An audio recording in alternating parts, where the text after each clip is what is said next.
Now let's have sample problem 7.4. Let's draw the shear and bending moment diagrams for the beam and loading shown. So we have here a slightly overhanging beam, AE, where we have a 1.5 kips per foot of distributed load at the end. So the first step that we'll do here before we draw the shear and bending moment diagram is to get the reactions at the support. So since this one here is a hinge, it has a reaction AXAY. And since there is no loading along the horizontal, so our AX here is 0. So we only have DY and AY here. Okay, so to get the reactions at point D and point A, we can have summation of moments at point A to get the reaction at point D. No? So summation of moments at point A. Before we can do summation, we have a distributed load here. What we do here is we need to replace this distributed load by a concentrated load applied at the centroid or along the centroid. So since this is a rectangle, its centroid is somewhere located along this line here at the middle. No? So papalitan natin to ng concentrated load applied at a distance, this distance here. So since the whole distance is 8, this should be 4. So what will be the magnitude? So the magnitude is just the magnitude of the concentrated load that we will be replacing this distributed load here is just equal to the area of this distributed load here. That is 1.5 times 8. No? So we have 1.5 times 8. We have this equal to 12 kips. Okay. So now we're ready to sum all the moments at point A. No? So at point A, we have this one here clockwise. So this one is negative, negative. We have positive and negative. So negative 20 times the moment arm, which is 6. This one here is negative 12 times the moment arm, that is 8 plus 6. We have 14. This one here is D, which is positive, times its moment arm. We have 6 plus 8 plus 10. We have 24.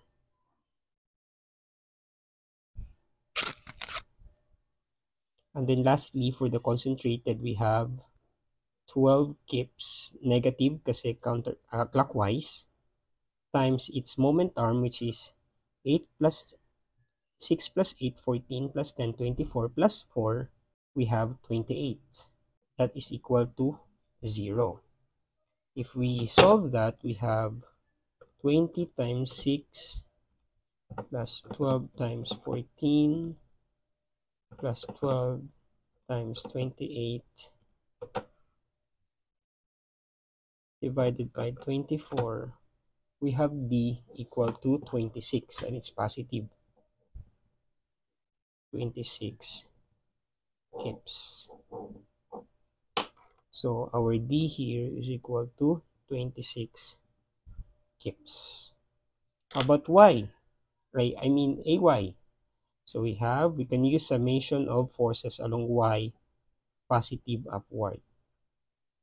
So that would be A, positive. We have negative 20, negative 12, positive 26, and negative 12 is equal to 0. So if we solve that, we have 20 plus 12 plus 12 minus 26. We have this 18. So our A here is equal to 18. 18 kips. Okay, now we're ready to draw the shear and moment diagram. So what we do here is we need to project lang natin yung every point. So we have 5 points here, point A, B, C, and D, and E.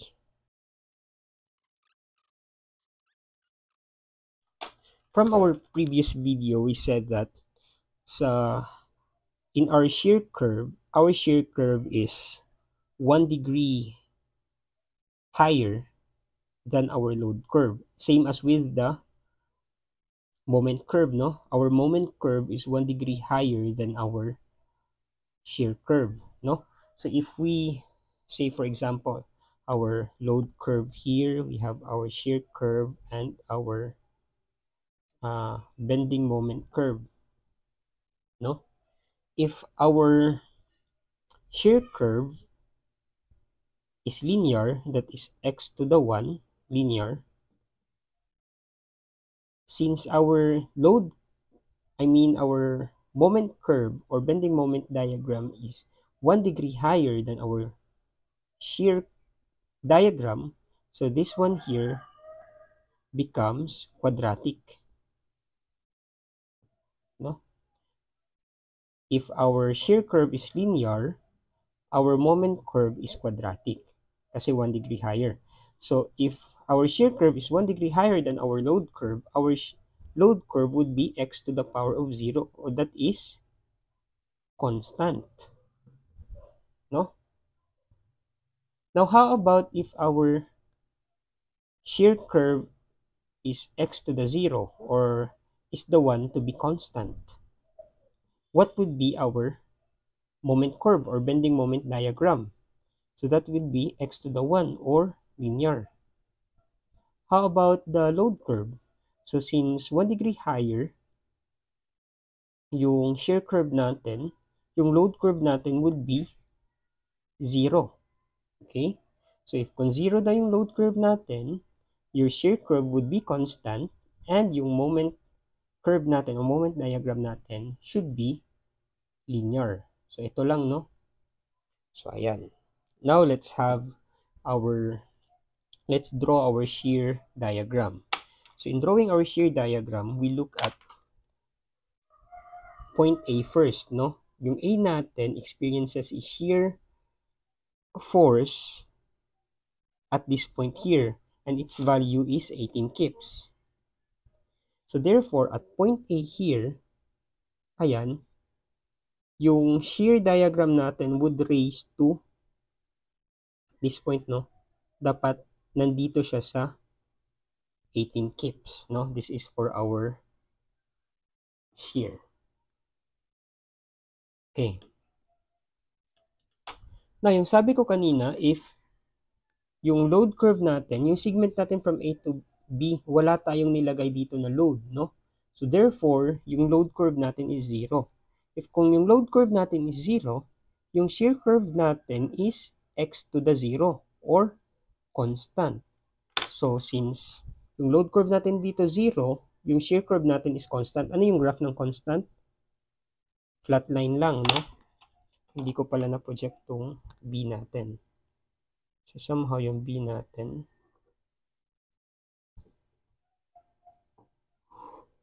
ayan. So from A to B, yung shear natin is constant. So expected that in our moment curve, magiging linear yung graph natin. Okay? So ayan. So from point A, nag-raise tayo ng 18 kips, and then to B, constant, and then from B, bababa ka ng 20 units, no? So bababa ka ng 20 units.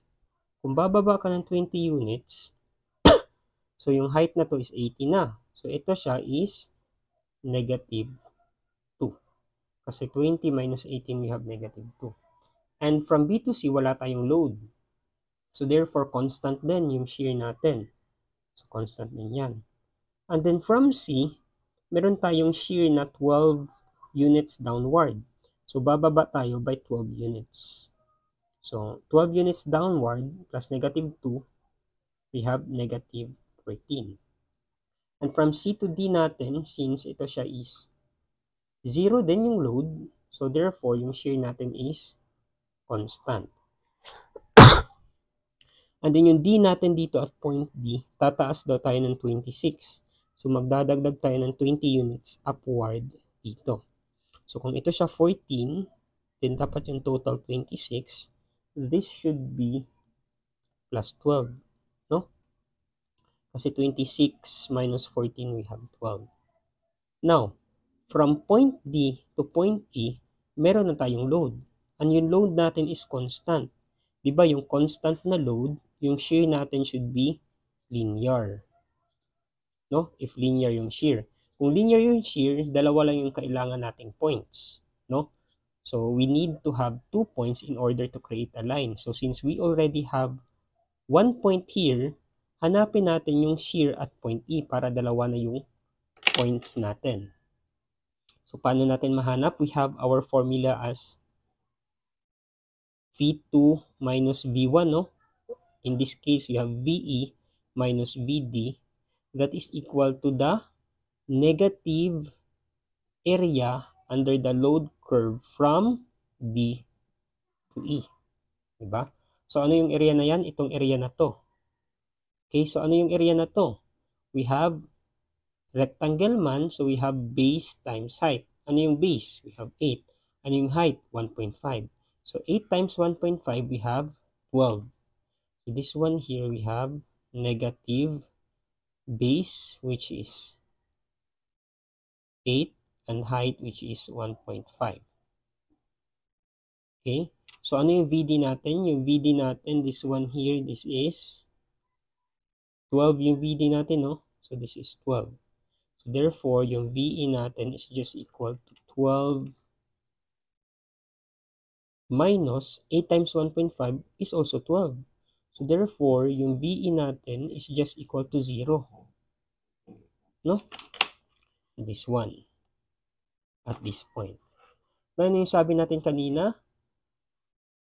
Yung shear curve natin is linear. No? So therefore, point D and E is connected by a line. So technically, or basically, ito na yung shear curve natin. Ayan. Now let's proceed with our load bending moment diagram. So for our bending moment diagram, drawing lang tayo. Ayan. And then, ayan. So this one here is for the bending moment. Okay? So yung bending moment natin, ano yung formula natin? We have M2 minus M1 is just equal to the positive area under the shear curve from 1 to 2. So ayan lang yung formula, di ba? So if we try to apply this expression here to create the bending moment, we have how many points here?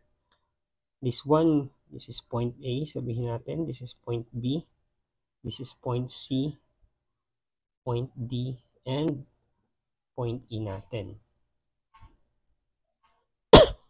So applying this equation here, we have MB minus MA is just equal to the positive area under the shear curve from A to B.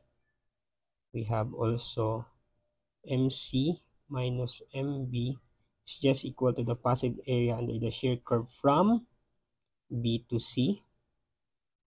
And then we have MD minus MC2. MC is just equal to the positive area under the shear curve from C to D. And then lastly, we have ME minus MC is just equal to the positive area under the shear curve from, this should be D, no? From D to E. Okay, so solve lang natin to. Again, ano yung area nito? So if this one here is A, B, C, D, E, kung ito yung isolve natin, may moment ba tayo sa A? Wala tayong moment, no? So therefore, yung moment natin at point A, 0, no? So ito siya, directly 0. So kukunin lang natin yung area under the shear curve from A to B. So this is our A to B. So ano daw yung area na to? area na to is just a rectangle. So that is just base times height. Ano yung base? 6. Ano yung height? 18. So this one here is 18 times 6. The same as with here, from B to C, no? B to C, the area nito. Ano yung area nito? Base times height, or 8 times negative 2. 8 times negative 2. How about this one? Rectangle pa rin, base times height. So that is 10 times negative 14. And then lastly, E to T natin, from D to E. So D to E natin, ano yung area na to? This area here is an area of a triangle. So ano yung area ng triangle? We have 1/2 base times height. So ano yung base natin? That is simply just 8. And then yung height natin is 12. So that is 8 times 12. So solve lang natin to sila.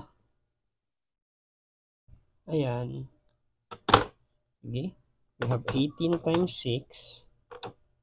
We have positive 108. Ito naman, we have negative 16.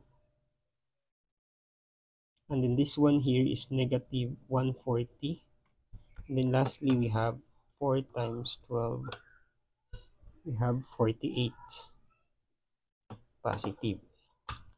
So from this expression, knowing that MA is 0, our MB here, MB, that is directly equal to 108. So MB here is equal to 108. Ayan. So yung MB pala natin is somehow nandito daw. Positive 108. Now ano yung graph niya? No? So knowing that ito siya is constant, so ano yun? Constant. Ano yung susunod na graph? Linear. So therefore, since ito constant, dito we have linear. So linear lang to siya.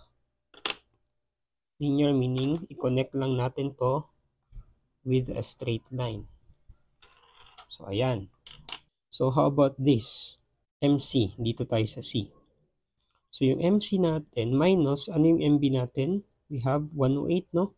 108 is equal to negative 16. So from this expression, magkakakuha tayo ng MC equal to 108 minus 16, we have 92. 92. And it's positive. No? So, the same pa rin, no? If we have here constant, yung susunod is linear. Okay? So, at point C, somewhere dito, we have plus 92. And it's still linear. So, i-connect natin to with a straight line. So, ayan. And then, for the next, we have MD. Ano yung value ni MD? MD is just MD minus MC, which is 92, is equal to negative 140. So we have our MD equal to negative 48. So our MD here is negative. Okay? So sabihin natin somewhere nandito. And since ito constant, the same pa rin, no? Ang susunod is linear. So i-connect natin to with a line. Ayan. Now lastly, we have ME. Ano yung value ni ME? So we have ME minus, ano yung MD natin? MD is negative 48 is equal to 48.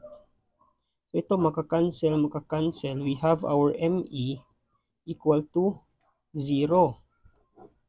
So yung ME pala natin is nandito sa 0. Kung 0 yan, knowing that this one here is linear, ano yung susunod ng linear? Should be quadratic. No? So, yung graph natin dito to connect D and E is a parabola. But is it frowning or smiling? Diba what I have said from the previous video, if yung shear natin is decreasing, magdi-decrease yung grade mo, masasad ka talaga. So, therefore, ito siya is concave, downward. No? Magpa-frown. So, ito na yung moment diagram natin. Now, if you're not satisfied and you want to find the distance wherein yung moment natin is magiging 0, or this one here, ayan, kung gusto mong hanapin kung ano yung distance nito, sabihin natin, palitan natin yan ng value na x. Paano natin yan kukunin? Sabihin natin that this point here is point F. I-project natin to sa taas, no? So basically, ito lang yung area na to. Yung gusto natin, no? At segment C to F.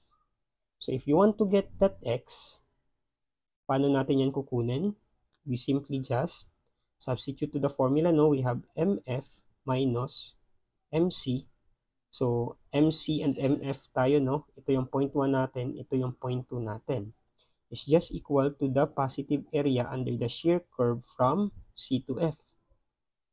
No? So, ano yung value niya? It's just still rectangle. So, that is base times height. Ano yung height niya? Negative 14. Ano naman yung base? So, basically, yung base natin is this distance here. Ano ba yung distance na to? That is just x minus the distance 14 here. No? So, 14. So, substitute lang natin. Ano yung MF natin? Kung makikita nyo, yung F natin dito is at 0 na y. So, therefore, yung MF natin is 0.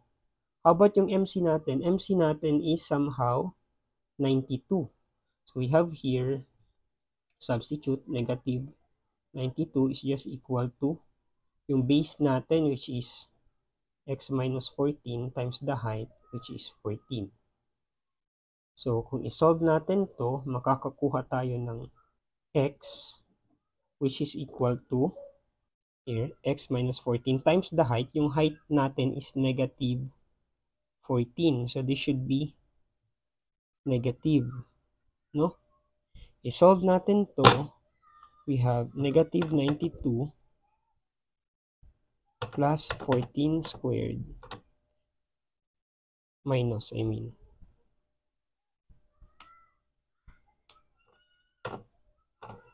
minus divided by negative 14. We have 20.57. So, ayan lang.